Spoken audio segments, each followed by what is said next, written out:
아이다. 아멘. 오늘은 세상 속의 교회 이야기, 요한 1서의 말씀으로 이야기를 나누고자 합니다. 세상과 교회, 교회와 세상. 사실 교회가 시작된 이래 세상과 교회 사이에는 항상 크고 작은 많은 갈등과 어려움들이 있었습니다. 성경이 말하는 세상이라는 건 어떤 것일까요? 요한계시록을 통해서 보면 세상은 어떻게 묘사가 되냐 하면 화려하고 큰 거대한 바벨론이다, 그렇게 이야기했어요. 화려하고 큰 바벨론이다. 요한계시록 17장에. 그런데 이 화려하고 큰 바벨론, 이 바벨론을 음녀라고 그렇게 명시를 했어요. 왜 음녀라고 했냐 하면 모든 세상의 사람들이 이 세상의 그 바벨론, 음녀와 다 결탁을 해서 죄를 짓게 되니까. 그래서 17장을 읽어보면 땅의 왕들은 권세를 얻으려고 하고 땅의 상인들은 사치를 얻으려고 하고 권력이나 명예나 사치 이런 것들로 사람들을 타락하게 만드는 거대한 세상 바벨론. 우리가 바라보기에 세상은 너무 거대하고 커요. 화려합니다. 그러나 성경이 말하는 것은 계시록 18장에 가면 이 바벨론이 결국은 멸망을 당하고 하나님 앞에 무너진다라고 그렇게 결론이 나와 있어요. 거기에 비해서 교회는 어떻습니까? 교회는 성경 안의 교회의 모습은 초라하고 무력하기 그지없는 그런 공동체. 이 거대한 세상 속에서, 이 거대한 세상이라는 이 바다 속에서 교회는 너무 보잘것없고 힘이 없어요. 그 당시 로마라고 하는 그 세상 속에서 그리스도인들은 참 너무나 작은 사람들이고 힘없는 사람들이었고, 어쩌면 오늘도 우리는 이 거대한 세상 속에서 우리는 작은 무리에 불과한 힘없는 그러한 사람일 수 있습니다. 그런데 요한계시록은 이 초라하고 작은 무력한 교회를 영광스러운 그리스도의 신부라고 그렇게 이야기를 합니다. 그리고 이 교회를 하나님이 이 땅에 두지 아니하고 하나님의 나라와 새 예루살렘으로 주님이 인도해 갈 것이라고 하는 약속의 말씀을 요한계시록에 주시죠. 오늘 저는 이번 베트남 일주일 선교를 통해서 공동서신 7권을 강의했거든요. 야고보서, 베드로전서, 베드로후서, 요한1서, 2서, 3서, 유다서까지 아주 그냥 타이트하게 7권의 성경을 강의하고 왔어요. 이 7권을 우리는 공동서신이라고 부르는데, 공동서신은 왜 기록됐느냐? 예수님이 십자가에 죽으시고 난 다음에 사도 바울은 그 무렵에 예수님을 만났어요. 부활하신 주님. 밤의 색으로 가다가. 그리고 사도 바울은 선교에 자기 자신을 헌신하게 됩니다.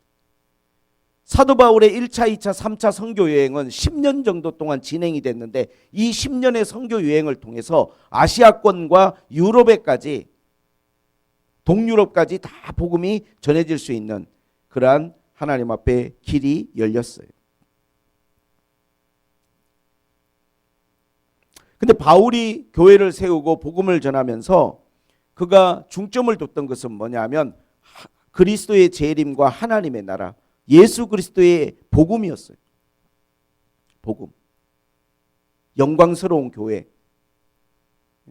하나님 앞에 정말로 귀하고 아름다운 이 복음의 가치.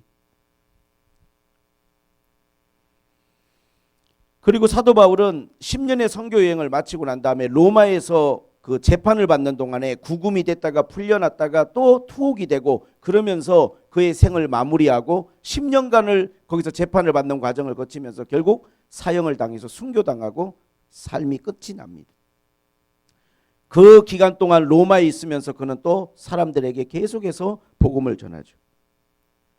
자, 그런데 이제 예루살렘을 중심으로 한 예수님의 제자들, 예수님의 친동생 야고보와 그 다음에 베드로와 요한은 어떤 생각을 했냐면, 바울이 그토록 긴 시간 동안에 교회를 세우고 복음의 씨를 뿌려서 사방에 교회가 세워졌는데, 이 교회가 예수님 오시기만을 기다리고 주님 만날 날만을 기다리면서 세상 속을 살아가는데, 이 교회가 우리가 살아가는 세상과 오랫동안 동행하고 이 세상에 머물러야 된다는 사실을 이 교회와 성도들에게 가르쳐야 된다는 것을 느꼈어요.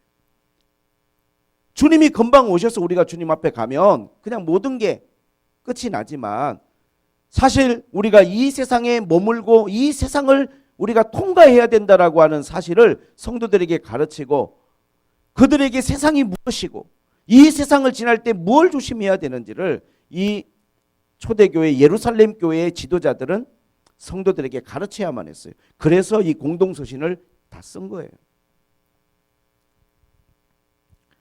특별히 그 중에 야고보는 예루살렘 교회의 대표로서, 이 야고보서가 이야기하는 세상은 뭐냐? 야고보서가 말하고자 하는 세상은 우리 그리스도인들을 유혹하는 세상이에요. 우리가 이 세상을 살아갈 때 각별히 조심해야 되는 것은 세상의 유혹을 받지 않도록 조심해야 돼요. 세상이라는 게 계속 우리 믿는 사람에게는 유혹의 대상이에요. 그럼 뭘 가지고 우리를 유혹한다면 뭔가 유혹에 미끼가 있어야 될 거 아니에요. 뭘 가지고 우리를 유혹하느냐? 야고보서는 거기에 대해서 명확하게 우리에게 제시하는 게 돈이에요. 야고보서는 그걸 이야기하는 거예요. 야고보서 시작부터 끝까지 야고보서가 이야기하는 건 그리스도인들이 세상을 살아가면서 돈의 유혹을 받을 거야. 너희가 세상 속에 있을 때 돈은 끝까지 너희들에게 유혹으로 다가올 거야. 그걸 조심해야 돼.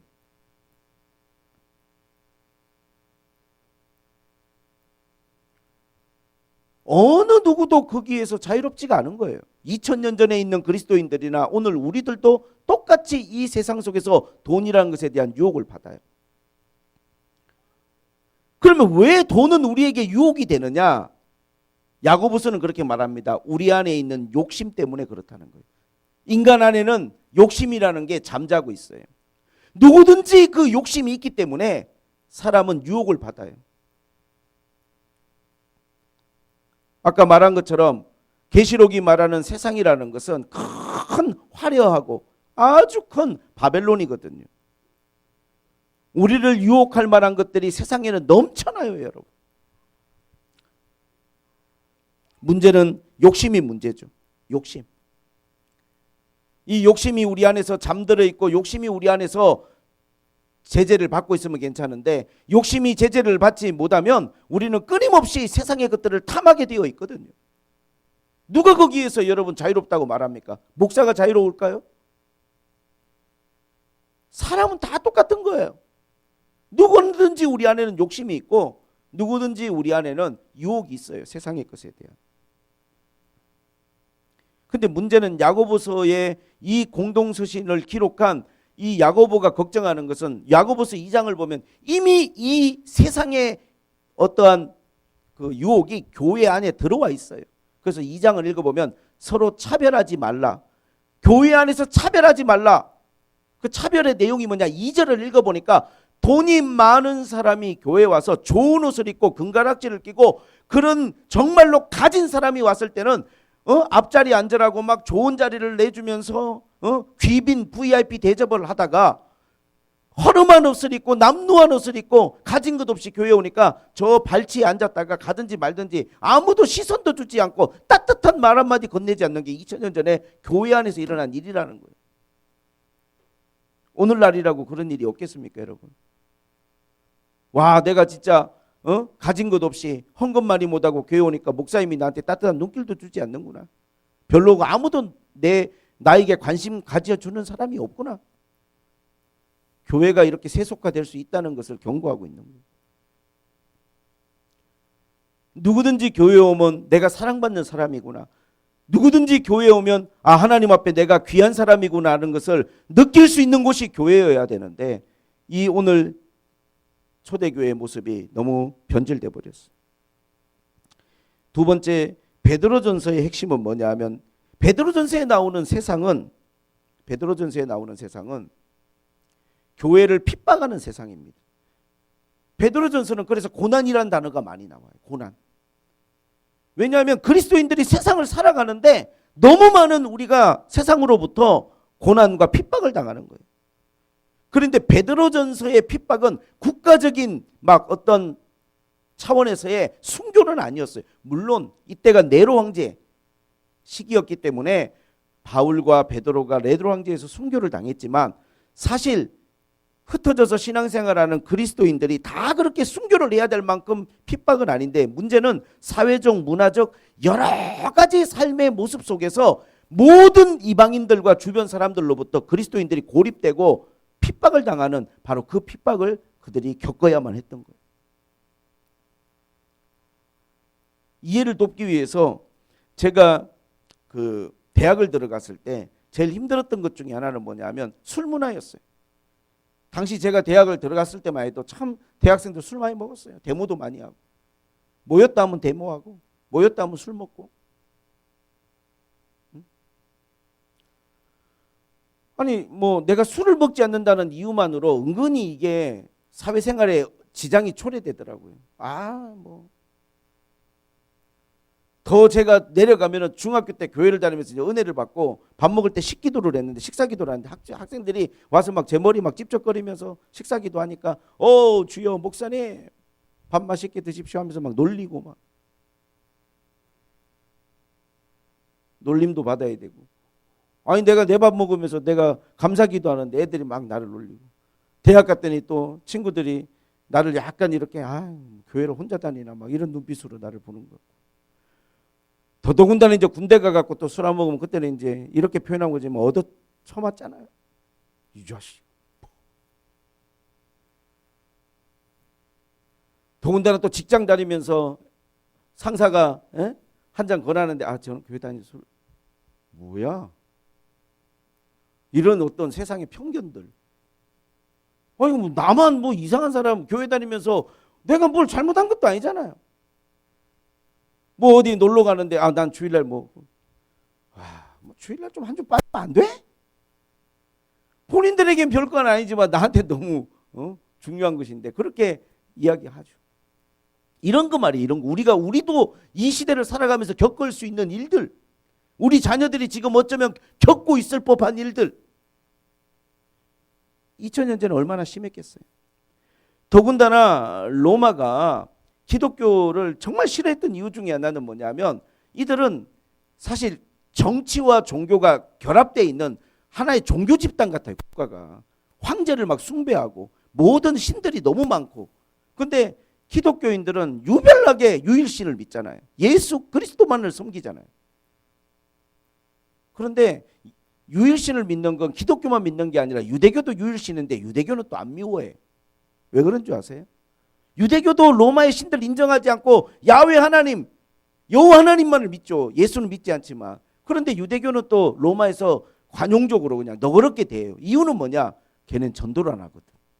유대인들의 특징은 배타적 선민 사상이 있어가지고 남들이 뭐 그거 다 무시하고 인정 안 하지만 우리만 믿으면 되는 거야. 우리만 선택받은 백성이야. 근데 기독교인들은 전도를 하잖아.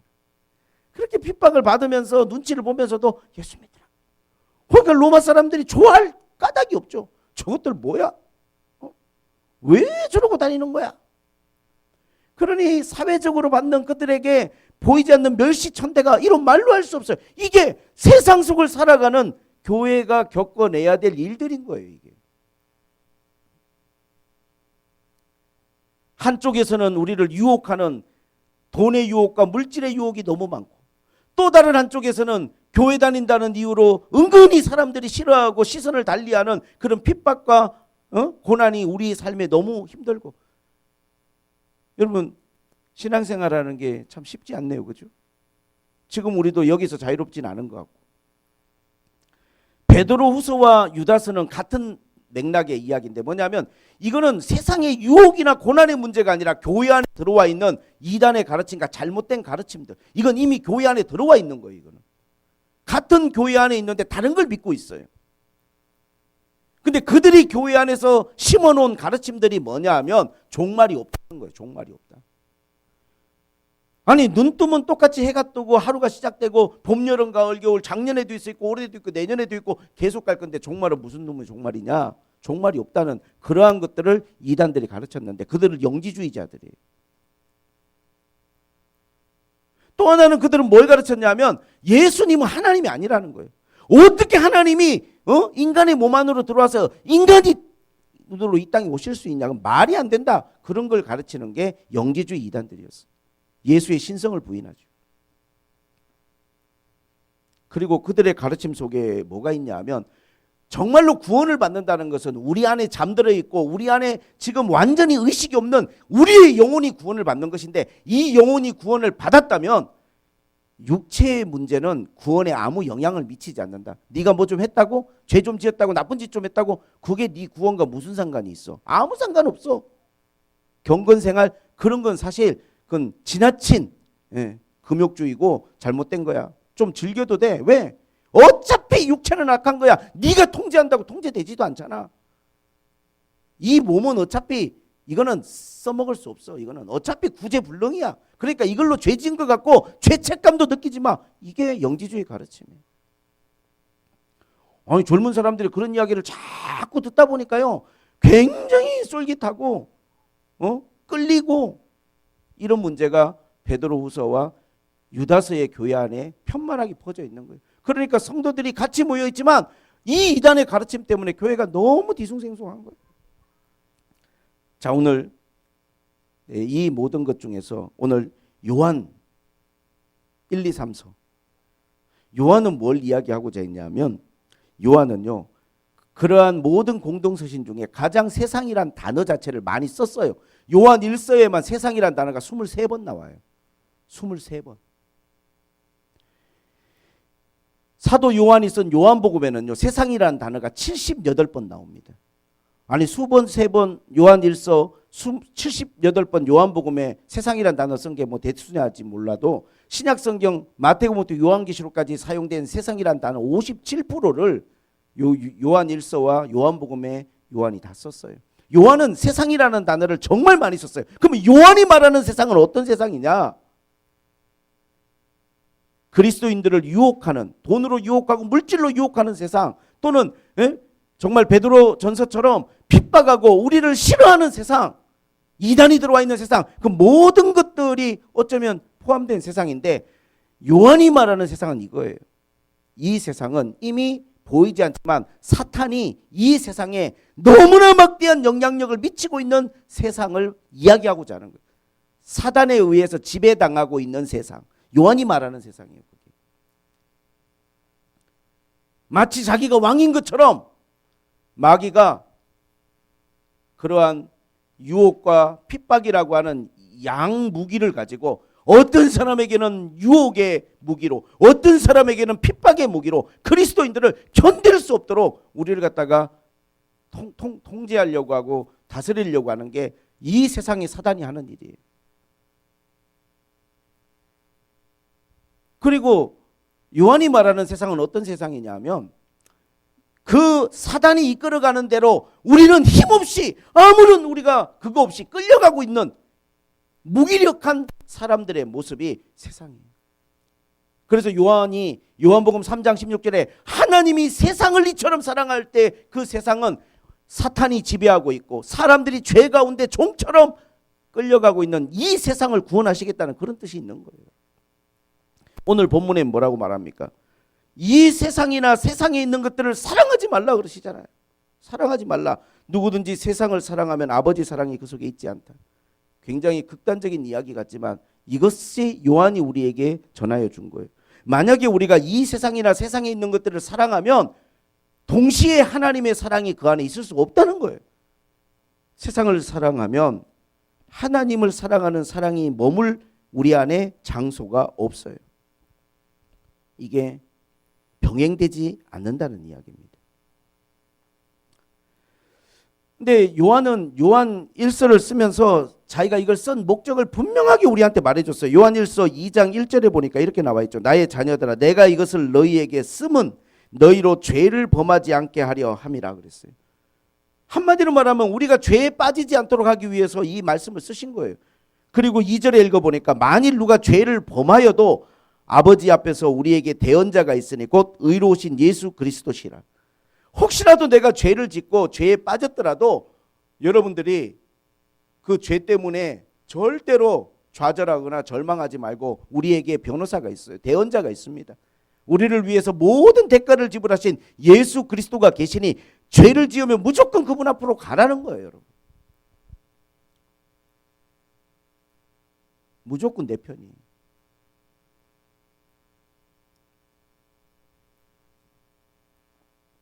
요한은 그런 이야기를 하면서 이 세상이나 세상에 있는 것들을 사랑하지 말라. 그러면 하나님 사랑이 그 안에 있지 않다 했어요.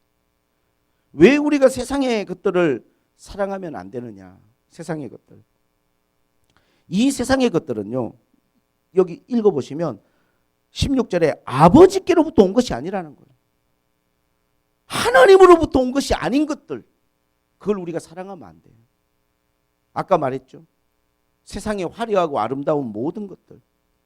세 가지로 표현되어 있어요.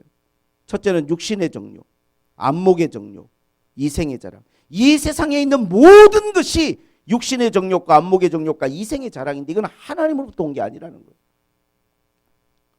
육신의 정욕이란 건 뭡니까? 육신의 정욕이라고 하는 건 한마디로 말하면 육신이 원하는 대로 우리가 살아가는 육신이. 내 육신이 원하는 거. 내 감정, 내 정서, 내 몸. 내가 원하는 대로 살아가는 것. 어떠한 내 욕구를 쫓아 살아가는 것. 그야말로 자기 소견에 그냥 옳은 대로 살아가는 거죠. 각자의 욕구는 다를 수 있어요. 응? 어떤 사람은 막 무조건 그냥 늘어져서 쉬고 싶은 사람이 있어요. 게으름의 욕구죠. 아무것도 하기 싫어.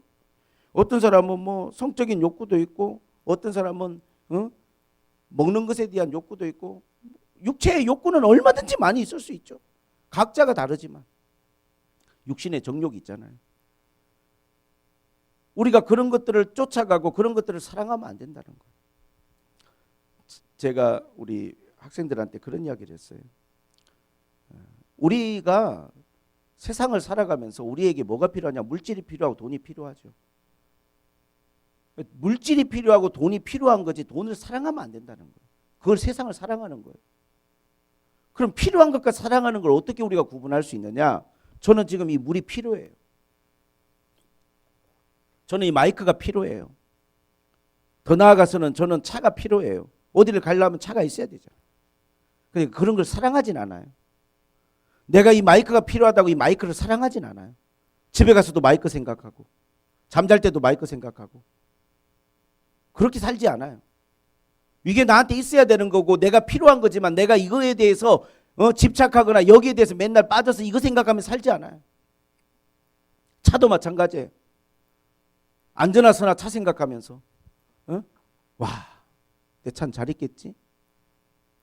누가 손 안 댔겠지? 저녁에도 한번 차 사진 한번 보고 그렇게 살지 않아요.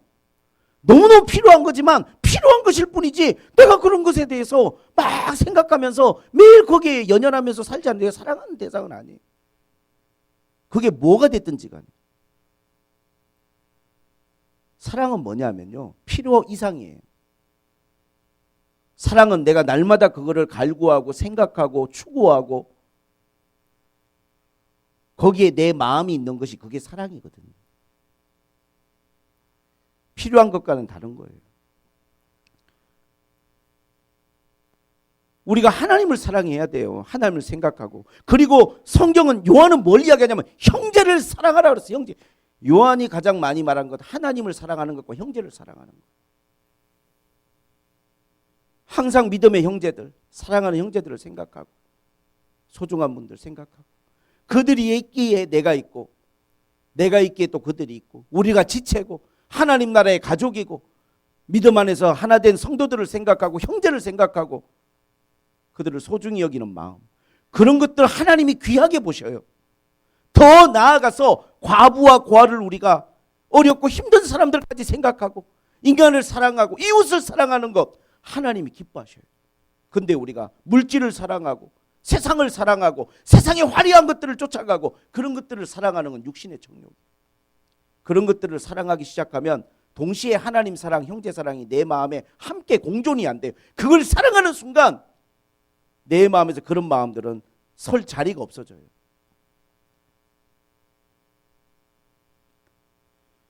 그리고 이 세상에 있는 것들은 안목의 정욕이라고 그랬어요. 육신의 정욕 안에 다 포함될지라도 안목의 정욕은 따로 구분을 했어요. 왜?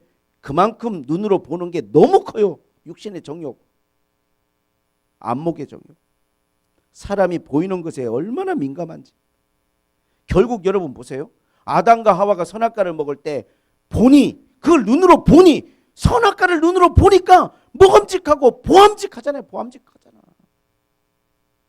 지혜롭게 할 만큼 탐스러워 보이고.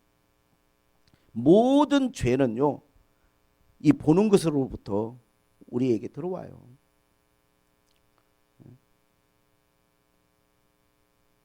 다윗도요, 그런 마음이 처음부터 있었던 거 아니에요. 옥상을 거닐다가 밧세바가 목욕하는 걸 봤어요. 보는 거가 죄악된 거를 본인이 보고 그 마음이 자기 마음 안으로 밀려 들어온 거예요. 처음부터 그런 마음 갖고 살았던 거 아니에요. 다윗이 하나님 얼마나 사랑했는데. 보는 게 그렇게 중요한 거예요. 여호수아 7장 21절에 보면 여리고성을 무너뜨렸을 때 아간은요 뭘 봤냐 하면 외투와 금과 은을 봤다는 거예요. 7장 21절에 보니까 마음에 잠들어 있던 욕심이 확 깨어나 버렸어요. 욕심이 눈을 떠버린 거예요. 너무 갖고 싶은 옷이고 너무 금과 은이 너무너무 탐나는 거야. 하나님 말씀 절대로 취하지 말라는 하나님 말씀 뒤로 하고 이거 가져다가 자기 천막 밑에다가 파서 묻어놨어. 사람은요 이쁜 거, 좋은 거, 더 이쁜 거, 더 좋은 거, 더 이쁜 거, 더 좋은 거 이런 것들을 추구하는 우리에게 욕구가 있어요. 그런 것들을 계속 따라가다 보면 하나님의 사랑이 그 마음에 있을 곳이 없어요. 세상에 여러분 우리가 살아가는 이 세상은 바벨론이라니까요. 눈에는 보이지 않지만 사단이 이 세상에 그러한 것들을 가지고 우리 하나님 믿는 사람들을 시험하고 넘어뜨리고 우리를 하나님 앞에 구원받지 못하도록 가로막는 것인데 거기에 우리가 마음을 다 줘버리면 그걸 하나님 기뻐하시겠어요? 그러니 여러분 얼마나 힘이 듭니까? 이 세상을 살아는 가야 되는데 이 세상을 사랑하지 말아야 되니 그리스도인들의 삶이라는 게 그때나 지금이나 참 힘들고 어려운 삶인 건 맞아요.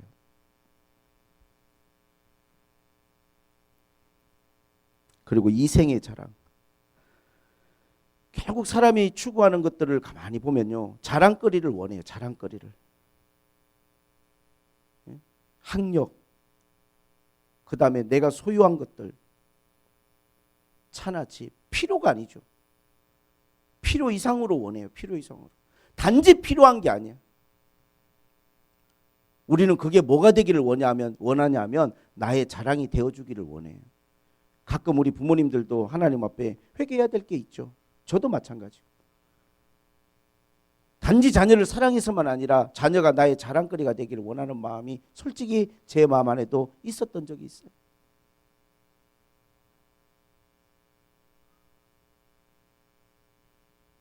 우리의 마음속에 이생의 자랑은 끊임없는 우리에게 유혹이 됩니다. 존재감 있게 뭔가 내가 자랑거리로 삼고 싶은 마음, 그래야 나도 힘이 생기고 어깨에 힘도 좀 들어가고. 세상이 그렇잖아요. 세상이. 근데 하나님 나라는 그런 게 아니에요. 정말 하나님이 우리의 자랑이고 십자가 외에는 자랑할 게 없다라는 믿음의 고백이 삶의 우리의 삶 가운데도 그게 우리의 삶에 나타날 수 있어야 돼. 우리의 자녀들에게도 믿음을 가르치고 신앙을 가르쳐야 돼요. 십자가 밖에는 자랑할 게 없단다 얘야. 그러니 너무 낙심하지도 말고 너무 실망하지도 말고 예수님 꼭 붙들고 주님 잘 섬기면서 최선을 다하자.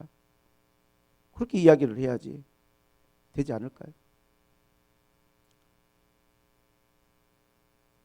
저도 우리 큰아이가 대학에 떨어졌을 때 혼자 속으로 눈물을 많이 해요. 속으로. 너무 기대를 하고 너무 같이 노력을 하고 그래갖고 이 마음이 구멍이 뻥 뚫어진 것처럼 제가 너무 힘들더라고요. 이거 뭐지 이게 목사가? 지내놓고 보면요, 부끄럽기만 해요. 오늘 아까 우리가 찬양을 드리면서 깊어진 삶을 주께, 저는 그 가사가 되게 마음에 와 닿았어요. 매일 마주한 슬픔을 견뎌가며 주 예수의 마음을 닮아가네. 마음 한 자락도 지키지 못한 이 모습이 부끄럽습니다. 주님은 나에게 은혜를 베푸시고 주님은 나에게 한없는 사랑을 베푸시는데 나는 내 마음 한 자락도 지키지를 못해갖고 이쪽을 보면은 유혹에 빠져있고 이쪽을 보면 고난에 버거워하고 힘들어하면서 도대체 그리스도인의 자부심과 우리의 프라이드는 하나님 믿는 그러한 마음들은 우리 안에 찾아보기가 어렵고 상처받고 그냥 찢긴 마음으로 우리가 이 시대를 살아가고 있는 건 아닌가. 그럼에도 불구하고 나를 붙들어 주시고 그럼에도 불구하고 나를 귀하게 여겨주시는 그 주님께 우리가 감사하지 않을 수 없고 예배하지 않을 수 없는 것 같아요. 할렐루야.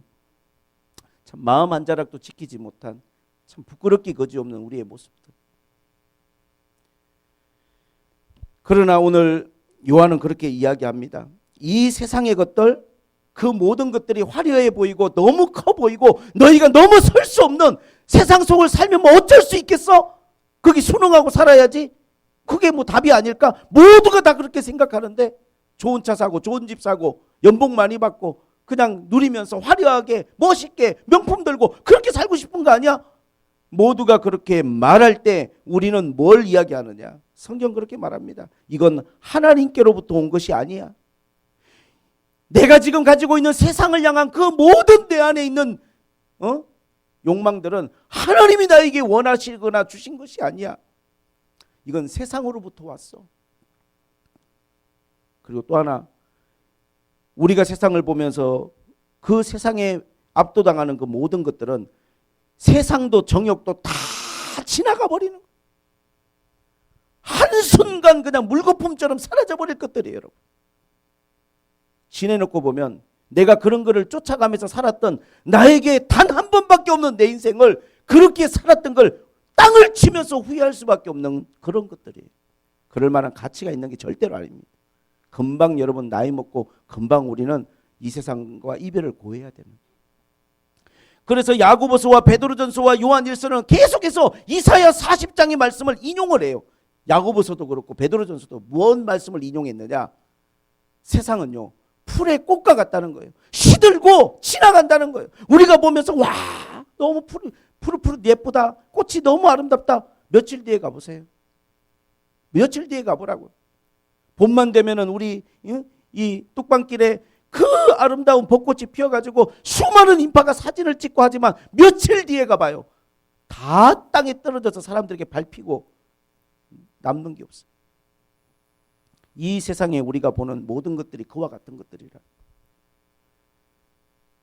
우리가 하나님의 뜻을 행하는 것, 하나님이 뭘 기뻐하시는가를 생각하면서 그런 것들을 우리가 쫓아가며 살아가는 것, 힘들고 어렵고 뭔가 세상과 역행하는 것처럼 느껴질지 몰라도요, 그것은 오늘 뭐라고 말합니까? 하나님의 뜻을 행하는 자는 영원히 거하느니라. 하나님께서 그거를 기억해 주시고 귀하게 여겨주시고 하나님이 축복해 주신다는 것이죠. 할렐루야.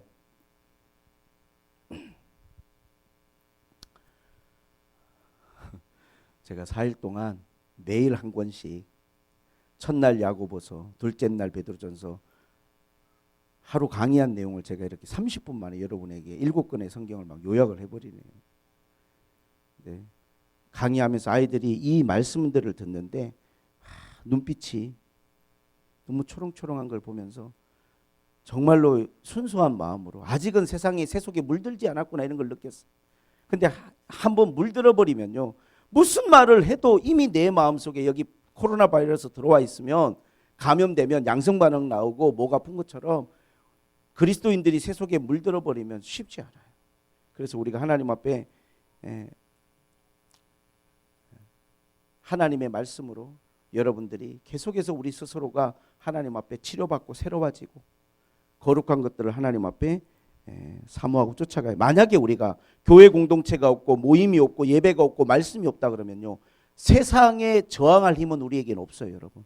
완전히 우리는 거기에 끌려갈 수밖에 없어요. 지배당하고. 그러나 하나님은 이 땅에 교회를 세우셨잖아요. 하나님 이 땅에 믿음의 사람들을 세우셨잖아요. 그들을 통하여 하나님의 말씀을 선포하게 하고 하늘의 소망을 전하게 하셨잖아요. 사도 바울은 고린도후서에서 그렇게 말합니다. 눈에 보이는 것은 잠깐이요 보이지 않는 것은 영원한 것이다. 야고보서 1장 10절 11절 풀의 꽃과 같이 지나갑니다. 다 지나가 버리는 것들. 예? 보이는 것은 잠깐입니다, 여러분. 금방이에요. 또 1년 지나가고 2년 지나갑니다. 그런 것을 가지고 여러분의 미래를 결정하지 마세요. 그런 것에 의해서 여러분들의 장래를 여러분 선택하지 마세요.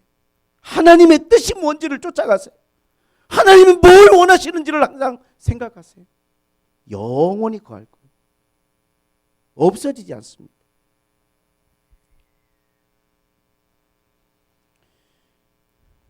운동하는 선수들은요, 정말로 열심히 먹는 것 다 체중 조절하면서, 우리는 손흥민, 내가 베트남 친구들에게 손흥민 이야기했더니 다 알더라고. 축구 너무 좋아해. 네? 우리가 예배드리는 앞에 작은 풋살장이 10개가 잔디밭이 깔려 있어. 나는 베트남에 또 그건 또 뭔가 싶어. 와, 정말 애들이 그냥 거기서 막 운동하고 축구하고. 와. 근데 여러분, 우리는 화려한 것만 보잖아. 연봉, 와, 진짜 인기, 키 크고 잘생기고. 그렇지만요, 그 사람이 그 자리에 가기 위해서 그 사람이 일어나서 흘렸던 땀과 그 노력과 그것을 위해서 본인이 다치고 수고하고 했던 그 모든 것들을 우리가 그냥 생각하지 않고 그걸 바라보면 안 되는 거잖아요. 우리 그리스도인들이 그냥 하나님 앞에 무료 봉사하는 거 아니에요, 여러분.